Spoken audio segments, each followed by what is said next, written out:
Twagarutse ku kibuga cy'imirwano nanone aho intambara ikomeje kubica bigacika ihuza Uburusiya na Ukraine. Kugeza ubu abasirikare ba Ukraine bahawe itegeko ryo kuva mu mujyi wa Severodonetsk bamaze iminsi bahanganiyemo n'ingabo z'Uburusiya. Ni umujyi warashwe ku rwego rukomeye mu gihe ingabo za Ukraine zangaga kuwusohokamo. Guverineri w'agace ka Luhansk Serhiy Haidai yavugiye kuri televiziyo ko ingabo za Ukraine zigiye kuva muri Severodonetsk ndetse ko zahawe itegeko ryo kubikora. Yakomeje ati kuguma mu birindiro byarashweho cyane mu mezi menshi kubera gusa kuba muhari nta shingiro bifite. Ntabwo yavuze niba ingabo za Ukraine zigomba guhita zihava ako kanya cyangwa niba hari ubundi buryo biri bukorwemo.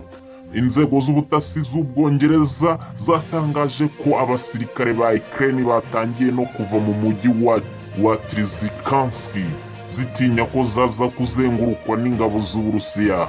Gufata imijyi ya Severodonetsk na Trezikansk byashimangira neza ko Uburusiya bufite agace ka Luhansk, kamwe muri tubiri tunini tugize igice cy'iburasirazuba bwa Ukraine kizwi nka Donbass. Muri Severodonetsk ariko havugwa ko hari n'abantu basaga 300 baheze mu buvumo buri munsi y'uruganda rwa Azot. Umuyobozi kandi mu gace ka Kherson gafitwe n'Uburusiya biravugwa ko yaba yishwe. Ni umuyobozi ukomeye mu gace ka Kherson kagenzurwa n'Uburusiya muri Ukraine. Kugeza ubu bivugwa ko yishwe mu mugambi bukekwa ko wari ugamije kumuhitana.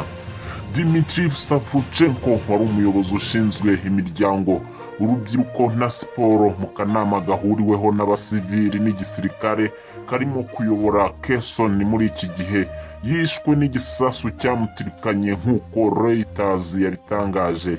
Ibiro ntaramakuru byo mu Burusiya TASS byatangaje ko hari inyubako ebyiri zatwitswe n'ibirahure by'inyubako y'amagorofa 4 iri hafi aho byamenetse. Kherson iri hafi y'Uburusiya ndetse yafashwe mu cyumweru cya mbere cy'ibitero by'Uburusiya muri Ukraine muri Gashyantare. Uyu muyobozi yishwe mu gihe muri uyu mujyi harimo gukorwa imyiteguro iganisha kuri kamarampaka ishobora kwemeza ko Kherson iba agace kamwe k'Uburusiya aho gukomeza kubarizwa kuri Ukraine.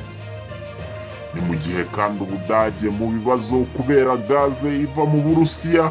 Minisitiri w'inganda wo mu Budage Robert Habeck yavuze ko inganda zo muri iki gihugu zishobora guhura n'ibibazo by'imikorere kubera igabanuka rya gaze ituruka mu Burusiya.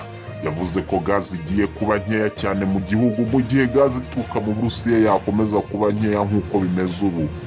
Mu gihe igihugu kirimo gusatira ibihe by'ubukonje, birashoboka ko inganda zimwe zanafunga imiryango nk'uko Minisitiri Robert Habeck yabitangarije ikinyamakuru Der Spiegel.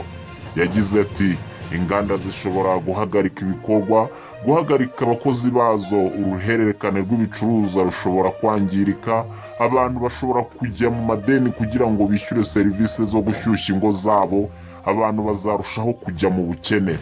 Minisitiri Habeck yavuze ko ibirimo kuba byose ari amayeri ya Perezida Vladimir Putin w'Uburusiya yo gucamo igihugu kabiri.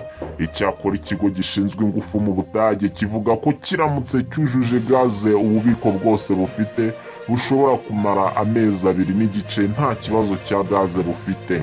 Gusa ngo nk'igihugu gifite ubukungu bwa mbere mu Burayi, Ubudage bukeneye indi soko ifatika ya gaze. Uburusiya buheruka kugabanya gazi bwohereza mu Budage nyuma y'uko ikigo Siemens cy'Abadage cyatinze gutanga ibikoresho cyahawe ngo kibisane. Ku ishami ryacyo ryo muri Canada byifashishwa mu gusunika gaze. Ibyo bibazo ngo byatewe n'ibihano Uburayi na Amerika byafatiye Uburusiya kubera intambara burimo kurwana na Ukraine kuva muri Gashyantare. Ni mu gihe kandi ubuyobozi bwa Leta Zunze Ubumwe za Amerika bwemeje ko bugiye kohereza Ukraine indi nkunga ya gisirikare ya miliyoni 450 z'amadolari irimo imbunda zirasa za rocket mu ntera iringaniye, hagamije gufasha icyo gihugu guhangana n'ingabo z'Uburusiya.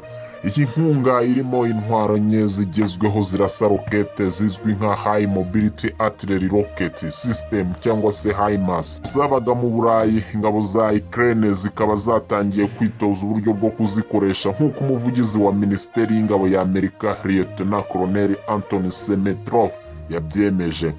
Amerika iheruka kohereza muri Ukraine izindi HIMARS enye.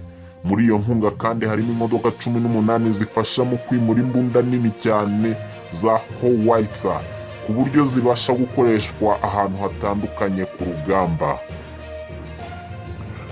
Andi makuru kandi agezweho nuko ubu ngubu Ukraine na Moldova byemejwe nk'abakandida mu bumwe bw'Uburayi ku buryo mu gihe kiri imbere bishobora kuba abanyamuryango buzuye. Mu ijambo yavuze nyuma yaho perezida wa Ukraine Volodymyr Zelensky yatangaje ko adashobora gutuza igihugu cye kitaratsinda intambara n'Uburusiya ndetse kikaba umunyamuryango wuzuye bumwe bw'Uburayi. Yavuze ko uyu ari umwanya Ukraine yategereje mu myaka isaga 30. Yakomeje ati dushobora gutsinda umwanzi, kongera kubaka Ukraine, tukinjira muri EU ubundi tukaruhuka. Umuyobozi w'ibiro bya perezida Zelensky Andriy Yermak yavuze ko bagiye gukora ibishoboka byose ku buryo bwihuse kugira ngo kwakirwa mu bumwe bw'Uburayi byihute.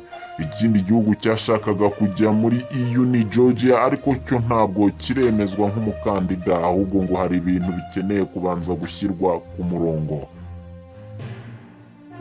Amakuru mashya TV. Kanda handitse subscribe niba utarabikora, uraduteye inkunga yo kujya tukugezaho amakuru mashya buri gihe.